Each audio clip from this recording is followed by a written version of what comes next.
Hello guys, what's up? I'm Christopher for CMM, and what you see here in front of the camera is the UmiDigi A1 Pro. Now in this video I want to do a quick freestyle review about this phone. As for the reason why that is, you will get to know that at the end of the review, so stay tuned for that. So the UmiDigi A1 Pro is one of those very cheap Chinese low-cost phones.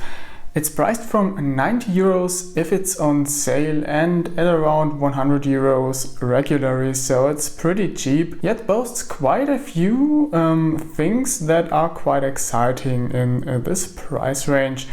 The phone is powered by the MediaTek MT6739, which is kind of a new chipset. It's basically a MT6737 but with a added voice over LTE or dual voice over LTE modem.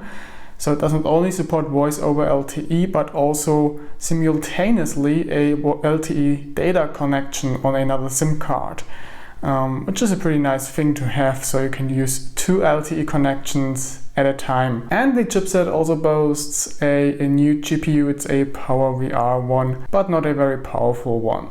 So what did get me quite excited about UmiDigi A1 Pro is the design, because at the first look you don't notice the cheap price tag at all. I mean, this phone is made with a metal frame which feels really nice and sturdy, and it doesn't only feel sturdy, it is sturdy. A really good build quality. The buttons don't rattle and they are also made from metal. The back of course is just plastic but looks really nice with that Lumia wave effect, and it's surprisingly scratch proof considering it's plastic. And even the glass front is scratch-proof glass, despite they don't tell you what kind of tempered glass they use there, but it definitely is scratch-proof. Slip could be a little better, but besides of that, really nothing to complain about in terms of the looks. The only downside is that the paint job of the metal frame isn't perfect, because after carrying it in a bicycle mount for a couple of times, the paint started to peel off on the edges. As you can see, you see some copper shining through there, which is the grounding of the paint. But yeah, that's not much of a big deal. You only see that when you look closely, and you can also prevent it because the phone comes with a case inside the package.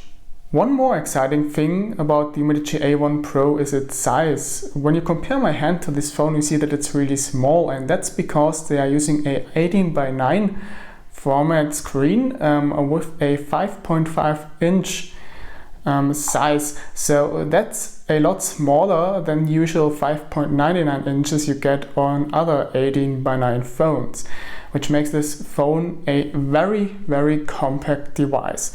Now, one downside of the screen is that the resolution is only 720p, but to be honest, they did use a really high quality panel there, and actually don't notice the low resolution too much. It looks pretty sharp and the actual quality of the screen is great. I mean, look at the contrast and colors, that looks alright. Viewing angles are good too, and yep, it does get really bright as well, so outdoor readability isn't an issue either. So yeah, it's not too bad for a 720p panel. Probably the most significant downside of the UmiDigi A1 Pro is that it's slow. I mean, look at that. It's stuttering in pretty much all situations. Even the system itself doesn't run very smooth. So the MT6739 is a very slow processor, and you feel that all the time. It's not like it would make the phone unusable or anything like that, but it's really not much fun using the phone in terms of performance. And also gaming, of course, is pretty much impossible with this kind of performance. I mean, pretty much all 3D games, even older ones, do stutter a lot and are pretty much unplayable. Basically, you can only play less demanding casual games on this phone, so that's really a pity. And another downside is that it only packs 16 GB of memory, which for most likely isn't enough. Of course, you can throw in a micro SD card, even formatted as internal storage, so you can use it for apps, so memory will be sufficient then. But bear in mind that when you use a micro SD card on this phone, you can only use one SIM card. And that means that the dual LTE modem becomes useless because you once again can only use one LTE connection and one SIM card at a time. So that's really a pity. They should have thrown in a dedicated micro SD slot, or as an alternative to that, use a larger internal memory. Regarding the RAM, this one is 3 GB, which is totally sufficient for a phone like that in my opinion. What also did surprise me in a positive way is the software side of things. We are running a very clean stock Android with no malicious software on it whatsoever. That is really nice to see.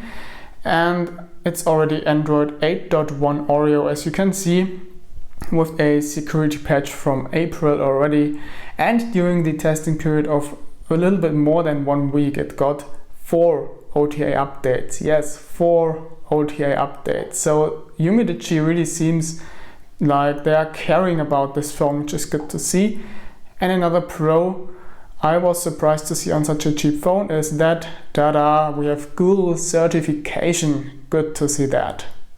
When you remember back to previous UmiDigi phones that offered face unlock, you remember that face unlock didn't really work. You have been able to cheat with pictures, and that did even work on the UmiDigi S2 Lite, which was supposed to boast face unlock based on a 3D technology and this being cheat proof, which in fact it was not. So it's very surprising to see that the UmiDigi A1 Pro boasts face unlock and you can't cheat with pictures on this one, and it works very reliable. I was very surprised to see that. As you can see, even with the phone in front of my face, it still works, but I can't cheat with pictures. I tried it numerous times, it just doesn't work. And that was just a really big surprise. And it even works in a low light condition. So this is a really well working face unlock feature they built inside of there. And that gives me some hope for future UmiDigi phones that do cost more money, that those also will boast a proper face unlock technology. And just for sake of completeness, the fingerprint scanner on the rear also does work pretty well for such a cheap ass phone. And those of you into audio quality on phones, this one is a surpriser. The internal meter speaker of this thing sounds really good, actually better than on the very cheap Xiaomi Redmi devices. I mean those that are priced at around the same price range, 100 euros, 90 euros or something like that. It gets really loud, it has a decent amount of bass, it doesn't distort on highest volume. It's not a high-end speaker, but it sounds definitely not bad at all. So I'm very surprised about that. And as you can see, it even has a 3.5mm headphone jack. But the really insane thing about the UmiDigi A1 Pro is none of that. It's telephony quality or microphone quality in general. Those microphones inside this cheap ass phone are the best, or one of the best microphones I've ever heard on a phone. You can pretty much communicate in every situation with them. I was on the bicycle at around 30 kilometers per hour and dropped a phone call, and I could effortlessly talk with the interlocutor without him being annoyed by the wind noise. So noise cancelling works well, and he did still understand me very clearly. So the audio quality of those microphones is insane, and I would wish every phone maker would do it like UmiDigi did on the A1 Pro. Regarding the cameras, they are kind of a letdown. Basic quality is okay for such a cheap phone as long as you aren't too far away from the object in focus. So the camera is best suitable for close-ups and macro shots, which do look really good for such a cheap phone. The sensor used as a main sensor there is a Samsung S5 K3L8 13 megapixel sensor, and well, it does a pretty good job, but only for landscape situations with stuff more far away you get kind of a blurry look, kind of a lack of detail. But what's kind of disappointing is that the dual camera, of course, as usual with UmiDigi, is a fake one. The secondary sensor is in fact a 5 megapixel sensor as advertised, but it isn't used. The bokeh effect is just that crappy blur effect. Regarding the front camera, it does pictures with 5 megapixels. It uses the same sensor as the secondary rear camera, which isn't used. It's a Galaxy Core GC5025 or something like that. And yeah, pictures look okay at daylight, but it's not suitable for low light, as it was to expect. And regarding battery life, the A1 Pro is supposed to pack a 3150 milliamps battery, and I seriously doubt that, both based on measurements, which I think it's around 2700 milliamp hours, and battery life, which isn't too good. You get around 4 to 5 hours of screen on time depending on the usage pattern, and well, that's basically enough to get through the day but not the evening anymore. So like 6 p.m. or something like that, you are likely to have recharged your phone. But at least recharging the phone is rather fast. This only takes 1.5 hours. Alright, and now I owe you an explanation. Initially I said I will give you explanation why I am just doing a quick freestyle review on this phone and not the usual eye candy packed scripted review. Well, the reason for that is that this phone died on me. Well, it's basically a good device, as you have been able to see, but UmiDigi still is UmiDigi, and this is actually the third phone I have from them that dies on me during the review period. So you have just seen that the phone still works, and yep, it does, but it can't be used as a phone actually. Now look at the screencast plate here. As you can see, the phone does crash again and again for some reason. It does soft reboots.